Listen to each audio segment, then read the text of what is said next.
Welcome. Now your next topic is angular acceleration. हम लोग जानते हैं acceleration. Acceleration means last year we studied about it. Average acceleration means change in velocity with respect to time. ठीक है. Now another, if time delta t tending to zero means a instantaneous. Instantaneous is what? Limit delta t tending to zero del v upon del t, or it is equal to dv upon dt. Change in velocity with respect to time is known as acceleration. This is what? Acceleration. वो भी कौन सा? Linear acceleration. ठीक है. Now another one, जो main topic है, angular acceleration. Angular acceleration. ठीक है.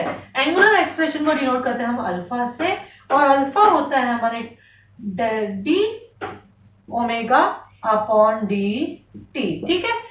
Alpha means what? Angular expression. Omega means what? angular velocity. Then change in velocity, angular velocity with respect to time is known as angular acceleration. Again, it is a vector quantity. It is vector quantity.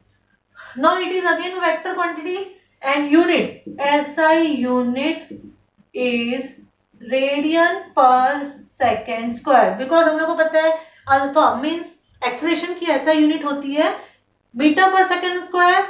Here angular expression SI unit is radian पर second square. ठीक है. Now direction again by when a particle perform circular motion around its own axis. तो ये जो direction होता है thumb, this direction axis, again this right hand thumb rule कल किया एंटी क्लॉकवाइज डायरेक्शन. तो this direction give the direction of alpha, and alpha is here direction of velocity v. Here direction means alpha is a axial vector. Okay. तो होता है angular acceleration. This is what? Linear acceleration. dv upon dt, d omega upon dt. It is a vector quantity. SI unit is radian per second square, and direction given by right hand thumb rule. Axis, along the axis when particle perform anti-clockwise direction. Again when particle perform clockwise direction तो भी क्या होगा? Axis.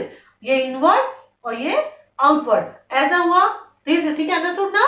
ये outward direction और ये inward direction. ठीक. Now हम लोग स्टडी करेंगे again.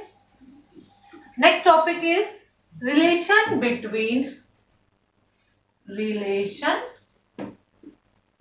Between omega, sorry, angular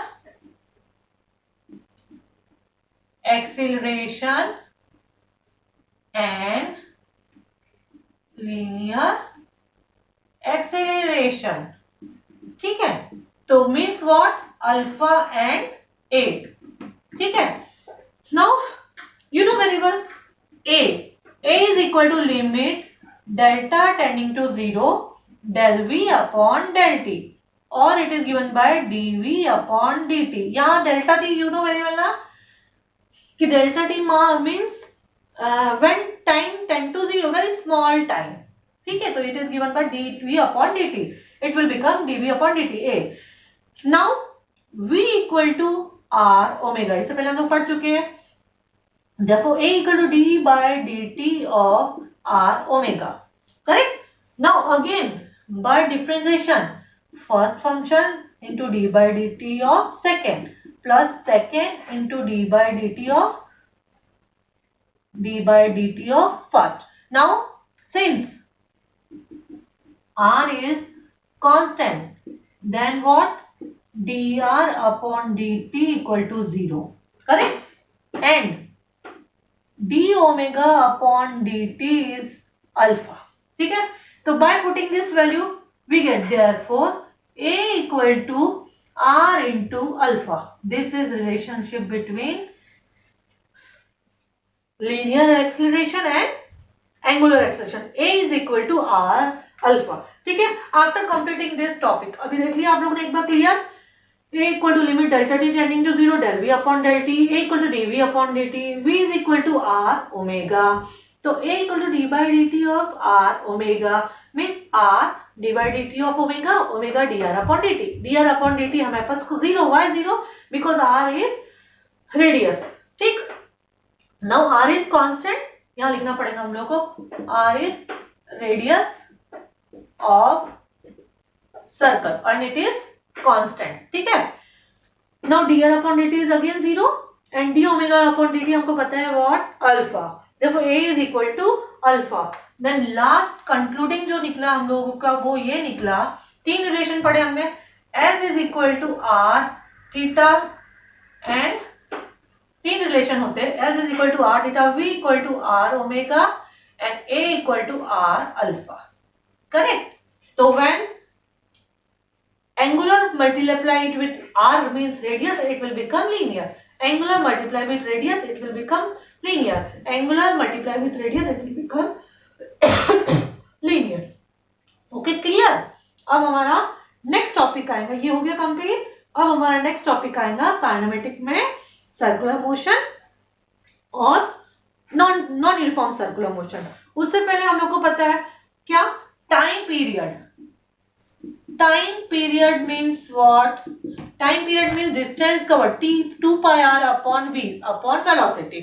ठीक है, तो 2 pi r upon v means r omega, r to r cancel, 2 pi upon omega. This is your time period. Correct? So time period means what? Distance traveled to complete one rotation around the circumference of a circle is known as time period. Complete? Okay.